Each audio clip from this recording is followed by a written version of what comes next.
Chagall painted Reuben in deep red and blue.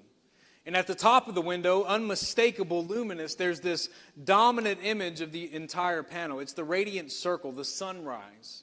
And he chooses sunrise for Reuben because Jacob's blessing begins with these words in Genesis 49, verse 3. Reuben, you are my firstborn, my might and the first fruit of my vigor, preeminent in dignity and preeminent in power. The firstborn, the might of the father, preeminent in dignity, preeminent in power. Reuben should have been the one, the sunrise of the family, the first light, the one through whom everything flows. But then Jacob continues in verse 4. Unstable as water, you shall not have preeminence, because you went up to your father's bed, then you defiled it. He went up to my couch. Unstable as water. Reuben slept with Bilhah, his father's concubine, in Genesis 35. This is one act. This is one catastrophic, irreversible decision. And the birthright, the double portion, the headship, the covenant leadership passed from him to Joseph. The radiant circle Chagall painted at the top of Reuben's window is not triumphant. It's actually haunting.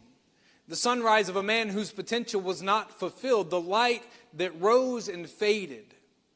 What most people miss when they read Reuben's story is that he is not simply a cautionary tale. He is again in the long line of great biblical reversals, the firstborn who loses, the preeminent one who becomes the unstable one, the sunrise that fades. But the sunrise is still painted in the window. The circle is still there. The light is still present because Reuben does not disappear from the story. He's still a tribe. He's still one of the 12. He's still part of the covenant family. The failure did not disqualify him from belonging. It only disqualified him from leading. And scattered across the Jordan on the far side of the promised land, living in the territory that they chose for themselves rather than the inheritance that they were assigned, the tribe of Reuben kept the memory of the sunrise, the preeminence that they were born to but did not receive. The sunrise that faded is still a sunrise.